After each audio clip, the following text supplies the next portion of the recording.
Good afternoon friends. तो आज जो हमारा टॉपिक है, आज हम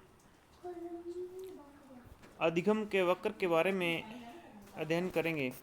क्योंकि हमारा जो सीरीज चल रही है अधिगम की, तो अधिगम के लगातार हम टॉपिक कर रहे हैं। तो उसी में से एक टॉपिक है हमारा अधिगम के वक्र। तो अधिगम के वक्र जो होते हैं वो कौन कौन से होते हैं। देखिए, एक बालक जो है, कभी भी कई बालक जो ऐसे होते हैं जो प्रारंभ में तो तेज़ी से तीव्र गति से सीखते हैं, लेकिन सीखते सीखते उनकी जो गति है धीमी हो जाती है। तो इस तरह के जो अधिगम वक्र कहलाते हैं वो ऋणात्मक अधिगम वक्र कहलाते हैं। एक धनात्मक अधिगम वक्र जो होता है, उसमें क्या होता है, बालक प्रारंभ में धीमी गति से सीखता है, लेकिन बाद में क्या है, बाद में वो जो उसकी सीखने गति है तीव्र हो जाती है। तो इस तरह जैसे भी इस सीखने के जो जिस तरह से बालक सीखता है, अगर हम उसको एक ग्राफ के अकॉर्डिंग उसको देखते हैं, तो ग्राफ के हिसाब से उसको हम लगाते हैं, उसको सेट करते हैं, तो एक वक्र जैसी जो स्थिति जो बनती है, तो उसी को हम कहेंगे कि जो वक्र बनते हैं वो कौन कौन से वक्र जो हैं किस तरह से बनते हैं। तो आज हम देखते हैं। तो सबसे जो पहला जो वक्र है वो है धनात्मक अधिगम वक्र, जिसको हम कहेंगे धनात्मक अधिगम वक्र।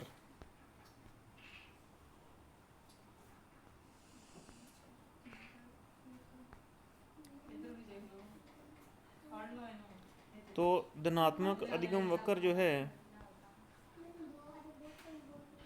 किस तरह का होता है। तो देखिए, धनात्मक अधिगम वक्र जो होता है वो किस तरह का होता है। तो इस धनात्मक अधिगम वक्र को हम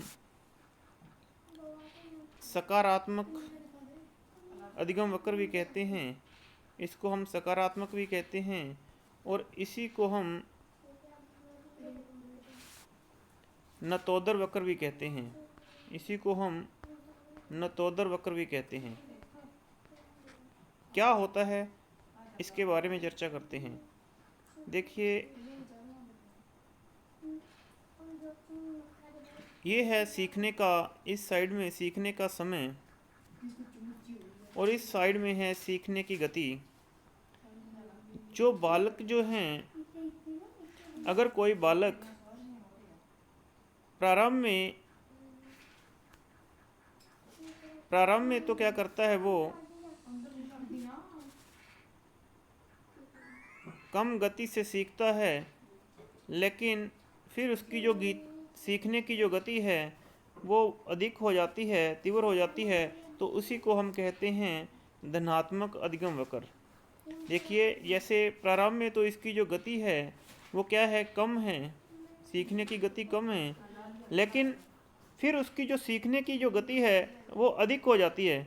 तो इसी को कहते हैं, जैसे ये वक्र ऊपर को जा रहा है, देखिए इसने कितने समय में ये समय को दर्शाता है और ये गति को दर्शाता है। तो इसमें शुरू में तो ये इसका जो वक्र है, देखिए कैसे इस तरह इस साइड को जा रहा है, लेकिन फिर इस अचानक से जो ऊपर को चढ़ रहा है। तो इसमें हम कह सकते हैं कि प्रारंभ में तो बालक ने जब सीखना शुरू किया था तो इसकी जो गति थी सीखने की वो बहुत कम थी, लेकिन जैसे जैसे वो पढ़ता गया तो उसकी जो गति है पढ़ने की वो एकदम से ज़्यादा होने लगी। तो इसी को वो धनात्मकता की ओर जाने लगा। तो इसी को हम नतोदर वक्र कहते हैं, धनात्मक वक्र कहते हैं। तो ये भी एक सीखने का जो है वक्र जो है। आगे जो हमारा दूसरे नंबर पे आता है उसको हम कहते हैं ऋणात्मक वक्र।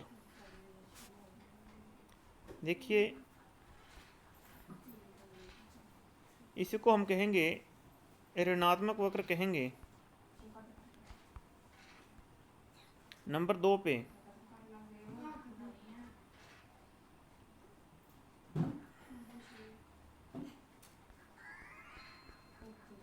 इसको हम कहेंगे ऋणात्मक वक्र, या इसको नकारात्मक कहेंगे, या इसको उन तोदर वक्र भी कहेंगे। या इसको उनतोदर वक्र कहेंगे। तो ये किस तरह का होता है, इसको हम ग्राफ की सहायता से देखते हैं। तो इस तरह से अगर कोई बालक, ये सीखने का समय और ये है सीखने की गति, अगर कोई बालक प्रारंभ में तो तीव्र गति से सीखता है, लेकिन फिर उसकी जो सीखने की गति है वो धीमी हो जाती है, तो जो हमारा ग्राफ बन रहा है, तो वो वक्र बन रहा है, वो भी क्या है, ऊपर से फिर नीचे को आ रहा है, तो उसी को कहते हैं ऋणात्मक अधिगम वक्र। तो इसमें क्या होता है, प्रारंभ में तो बच्चा यहाँ से देखो कितनी तीव्र गति से सीख रहा होता है, लेकिन जैसे यहाँ से इस साइड से यहाँ से इसमें फिर कमी आने लगती है, तो इसी को हम कहेंगे ऋणात्मक अधिगम वक्र। तो इसी का नाम उनतोदर अधिगम वक्र भी है। तो इसी को हम नेगेटिव भी कह सकते हैं, नकारात्मक वक्र भी कह सकते हैं, और इसी को हम ऋणात्मक वक्र भी कहते हैं। आगे जो नंबर 3 पे हमारा जो वक्र है उसको कहेंगे हम सरल रेखीय वक्र।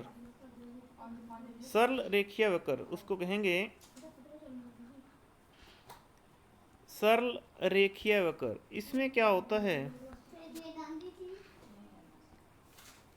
सरल रेखीय वक्र, इसको कहेंगे सरल रेखीय वक्र, क्योंकि इसमें क्या होता है, इसमें जो बालक की सीखने की गति होती है वो प्रारंभ से लेकर अंत तक, प्रारंभ से लेकर अंत तक जब बालक शुरू में सीखता है और प्रारंभ से लेकर अंत तक जो गति जो है एक समान रहती है और एक सरल रेखा की तरह हमें दिखाई देती है। तो इसी जो सरल रेखा को, ये सरल रेखा की तरह एक छो होती है, प्रदर्शित होती है, तो इसी को हम कहेंगे सरल रेखीय वक्र। क्योंकि बालक ने यहाँ से सीखना प्रारंभ किया था, यहाँ सीखने और फिर यहाँ प्रारंभिक बिंदु से अंतिम बिंदु तक बालक एक ही दिशा में एक ही गति से सीख रहा है, तो इसको कहेंगे हम सरल रेखीय वक्र। तो एक वक्र इसके आगे और आता है, उसके बारे में हम अध्ययन करेंगे। उस वक्र का नाम है एस या यू आकृति वक्र। देखिए, एस या यू आकृति, एस या यू आकृति वक्र। देखिए, इसको एस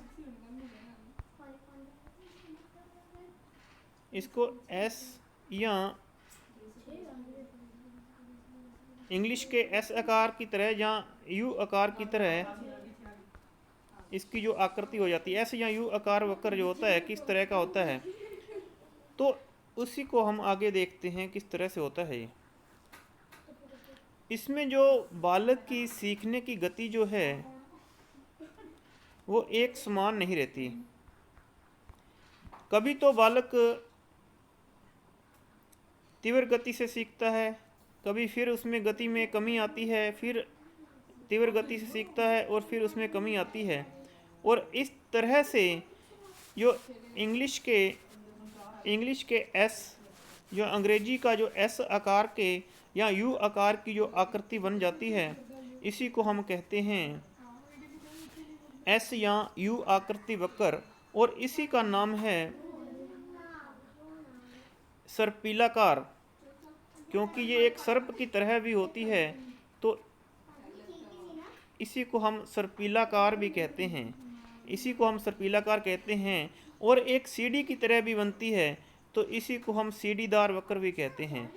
जो सीढ़ी है, छत के ऊपर चढ़ने के लिए सीढ़ी लगाई जाती है, तो उसी सीढ़ी के आकार की ये वक्र बनता है, तो इसी को हम सीढ़ीदार वक्र भी कहते हैं। तो दोस्तों, ये सीखने के वक्र थे।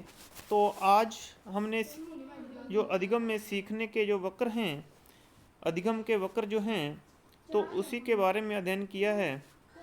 तो आज की क्लास के लिए इतना ही। आगे की क्लास में हम एक नए टॉपिक के साथ मिलेंगे। तब तक के लिए धन्यवाद।